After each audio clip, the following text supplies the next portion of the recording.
a complete beginner saxophonist, never touched the thing before, and you've proudly brought it back from the shop or it's just arrived in the post and you have no idea how to put the thing together. So this is step-by-step process. So I have with me my alto, which is in a Protec case, which I really like.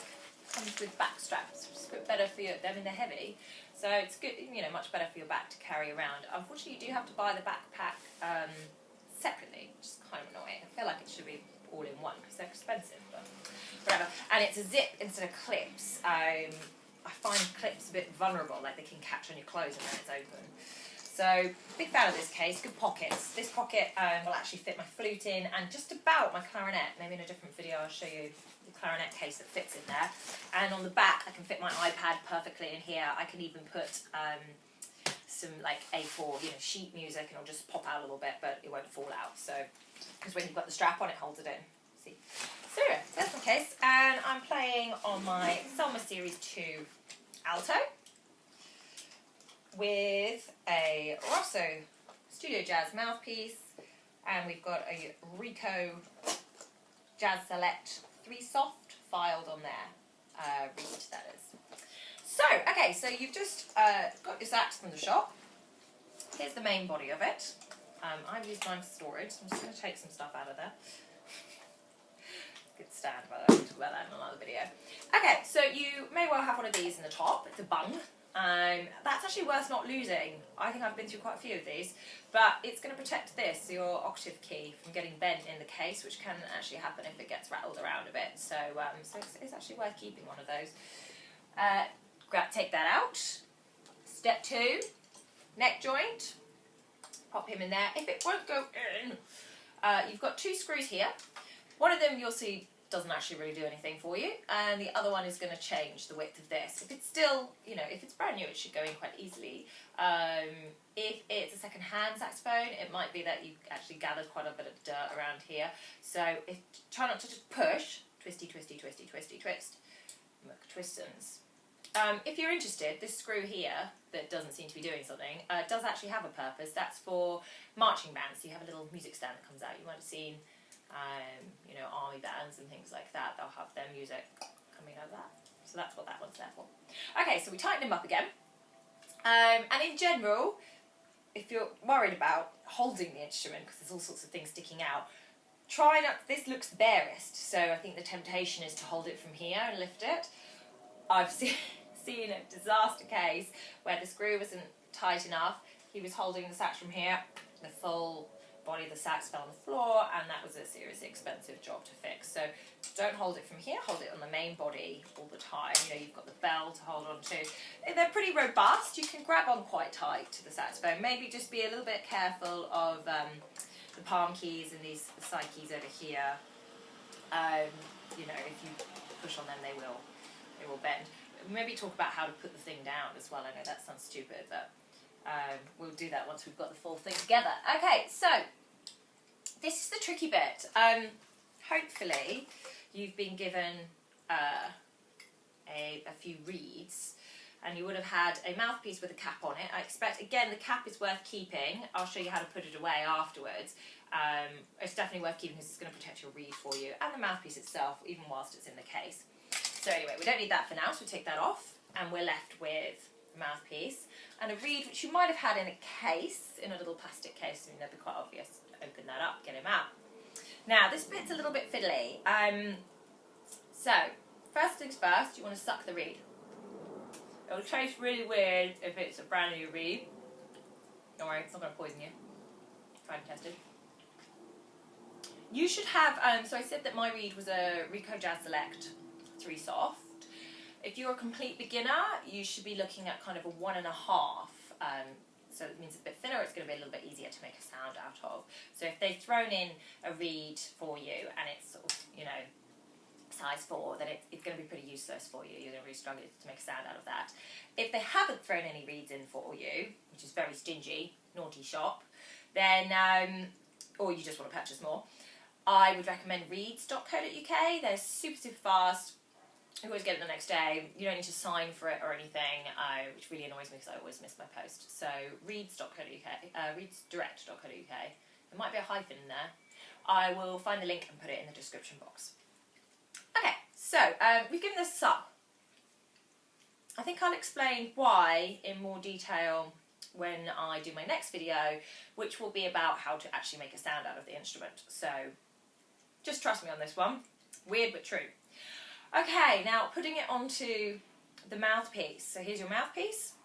Here's your ligature. For those who are interested, I'm playing on a Vanderin Optimum ligature, which is fancy schmancy. It's very expensive, but it does actually make a big difference for me. I expect with your beginner saxophone, you probably have just quite a basic ligature. I'll go into depth about ligatures another time, but yeah, hopefully mine will look vaguely similar to yours. The screws can either be on the front or the back, really. Mine is designed so that as little touches the reed as possible, so it's meant to be this way. Okay, now you notice on your reed you've got a curved side and a flat side. So you want the flat side against the mouthpiece. I recommend you take the ligature off, keep it out of the way, and pop the flat side against your mouthpiece.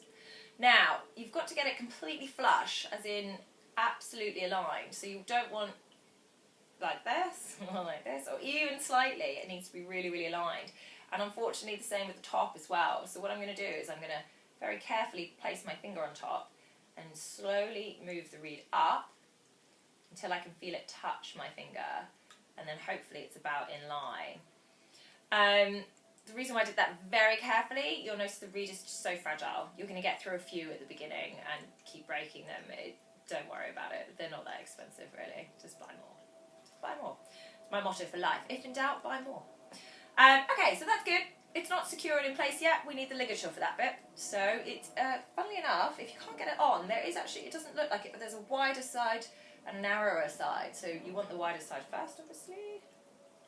Very, very carefully placing that on so that I don't touch the reed, especially the end where it tapers.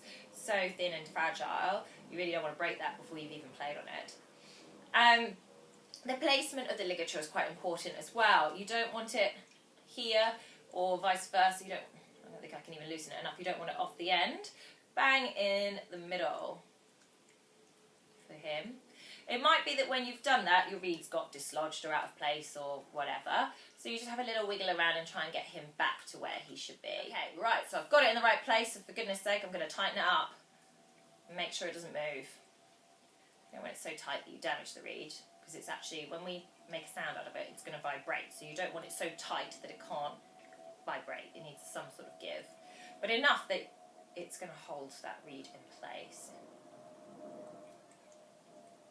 Okay, so we grab up the sax again. If you wanted to have put that down in the meantime, you can either buy a sax stand, which is what I took out of the bell, one of the objects I took out of the bell just then. It's my cat trying to get in.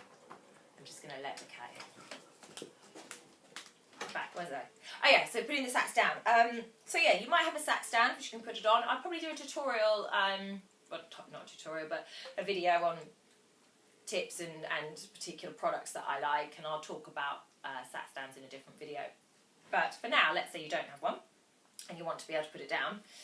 I would say you shouldn't really put it down on this side if you can avoid it.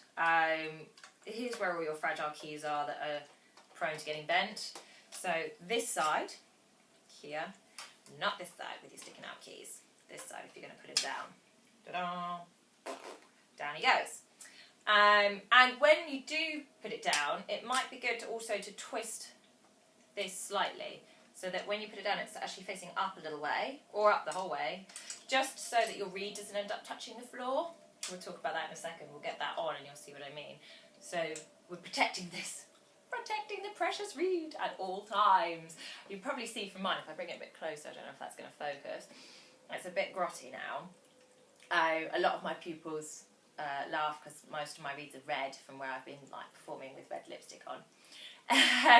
So they do get a bit grotty. You try and make them last as long as possible, really. It's like a chewed pencil. You just kind of get quite fond of it. If it's a good writing pencil, you're going to keep that pencil for as long as possible.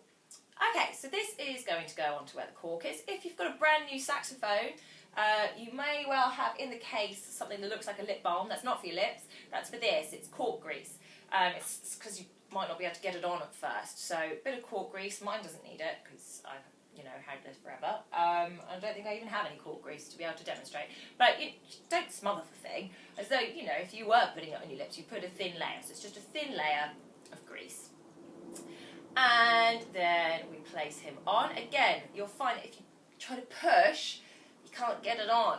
You've got to twisty, twisty, twist. And you see how I'm grabbing the whole thing, not just like this?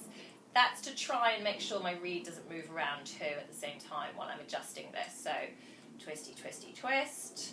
And you'll have a certain point which is about right for tuning, but let's just say you want a little bit of cork showing still. You don't want it all the way on, and you don't want it too far off either. The cork will swoosh down over time, so just keep, it might be hard work at first, but just keep pushing it on. And same for taking it off. You don't pull, it won't come off if you pull. You've got to twist. Twist it. Oh, what's that game? I used to love that game. Twist it. Pull it. If anyone knows the name of that game, put it in the description box. Love that game. I was brilliant at it. I think it's a musician thing, you know, good, quick reflexes. Okay, so there, we have your saxophone. Last thing, the neck strap. You should have come with one of these. Over your head. And there's a little eye here to put it through. And that's where it matches up. Now, length of this, so this is far too long. It reminds me of kind of, when I was growing up, my dad was a bit funny about table manners. Sorry, Dad, if you watch this. You were really funny about table manners, very strict about table manners. And he used to say that, you know, your fork should come to you, not you to the fork. So it's the same sort of thing. You shouldn't be like going down to your saxophone. You should be at the height where the saxophone can come to you without you injuring your back. So I'm going to take this up. And that's about the right height for me. So I'm sort of forced to sit upright. A little bit lower and it'll be on my chin and I have to come down. You shouldn't have any sort of curve in your neck or in your back. You should be able to sit upright. But similarly, you don't want this either. If you put it too high, you have to kind of reach up to it. This might sound really patronising, but some of these can be really complicated. So this is actually a very simple one. I just hold my toggle at the end and I pull, and that's me. I wonder if I've got one. I'm going to have a quick look and see if I can find one of the ones that are most common in brand new saxophones. You might have one like this, which is just sort of material, and actually a lot of my people seem to get really confused with this. So if you look down the end where the toggle is, you'll see there's one side that's stitched and one side that isn't. So you hold the side that isn't stitched, and you should be able to pull through. That is your constructed saxophone. Here I am going through the eye. Put him back to his rightful place. Just if you're, that was one thing I didn't say, in terms of positioning, so your reed is facing down, that's going to be touching your bottom lip, not the other way up. Reed is facing down. And your neck joint, if you're wondering sort of what angle that should be at, should be vaguely in line with the black spot here. So we now should hopefully have a functioning instrument.